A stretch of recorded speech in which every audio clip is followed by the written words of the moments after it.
Pemirsa apa kabar? Mari kita ikuti Warta Berita PTS tanggal 12 Mei.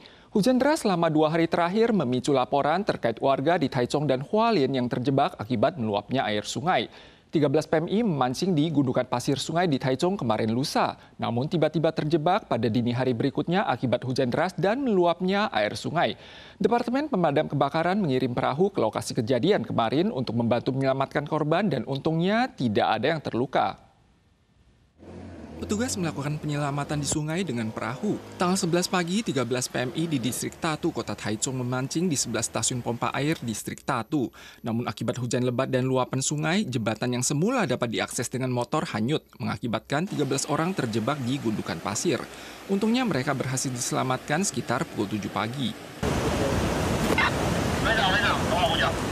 Petugas memasang tali agar korban yang terjebak di sisi lain dapat melewati sungai.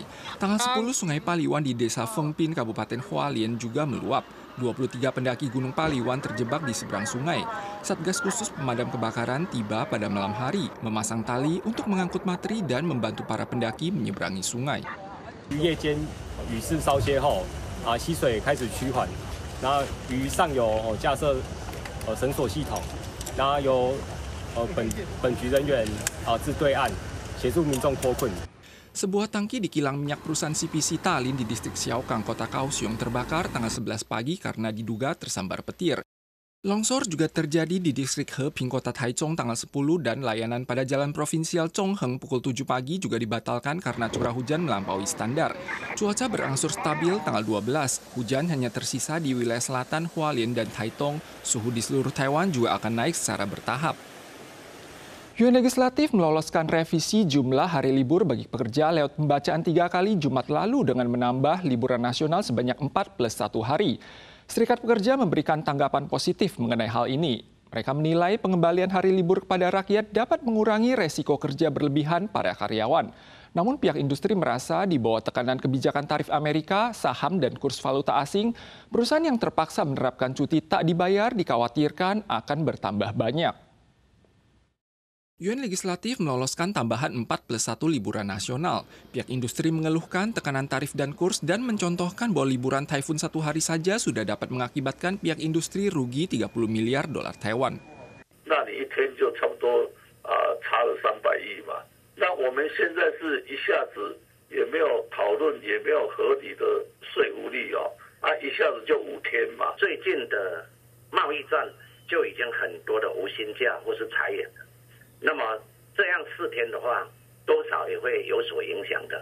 Asosiasi mengatakan amandemen UU ini memiliki makna positif, namun dampaknya terhadap manufaktur, layanan, dan BUMN yang mengandalkan penjadwalan staf untuk memenuhi pesanan juga harus dipertimbangkan.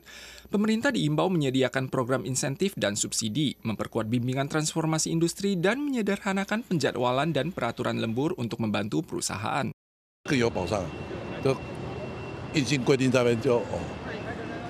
并在那个年休里面，也是要体谅资方，对啊，因为没有资方就没有劳方嘛。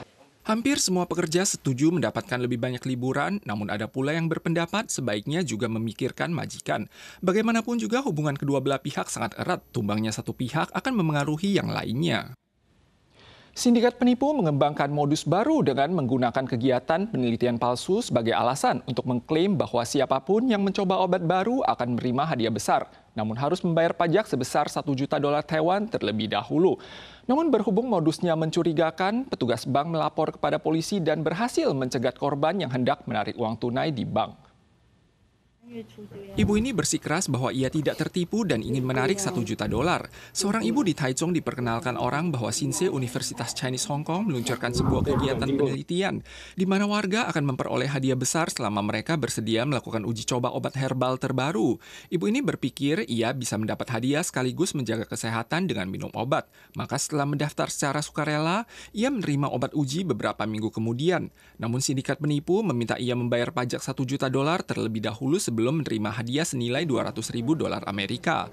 Untungnya petugas bank menyadari kejanggalan dan segera meminta bantuan dari polisi, sehingga modus ini terungkap. Walau rantai industri global mengalami perombakan akibat kebijakan tarif Donald Trump, industri elektronik tetap dominan. Perusahaan Kanada mengumumkan daftar 50 perusahaan paling berharga di dunia. Tiga teratas adalah Microsoft, Apple, dan Nvidia. Sementara TSMC yang berada di posisi ke-10 merupakan perusahaan paling bernilai di kawasan Asia. Tren industri global menarik perhatian. Industri elektronik masih memimpin di posisi terdepan. Visual Capitalist, perusahaan penerbit grafik keuangan Kanada, mencantumkan 50 perusahaan paling bernilai di dunia. 8 dari 10 teratas adalah perusahaan Amerika. 3 teratas adalah Microsoft, Apple, dan Nvidia. Sementara perusahaan yang paling berharga di Asia adalah TSMC Taiwan di posisi ke-10. 第一个是国际地位，台积电的先进制程占全世界90%成长性，台积电每年的营收能够成长20-30%，这是相当很不错的表现。第三个呢是掌握全球的趋势。 Walau mungkin dilanda kekhawatiran terkait krisis SDM dan meningkatnya biaya produksi setelah melakukan investasi di Amerika, posisi global perusahaan TSMC tetap kukuh. Menurut informasi terbaru, Ketua TSMC Wei Zhejiang membeli 20 saham perusahaannya sendiri dengan harga rendah pada bulan April. Diperkirakan harganya sekitar 16,82 juta dolar Taiwan.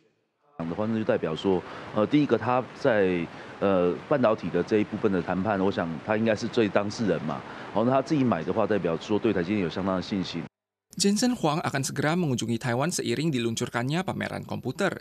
Investor asing telah membeli saham Taiwan senilai 78,05 miliar dolar Taiwan dalam seminggu terakhir, dengan pembelian berlebihan pada perusahaan TSMC dan Foxconn yang semuanya berfokus pada rantai industri AI.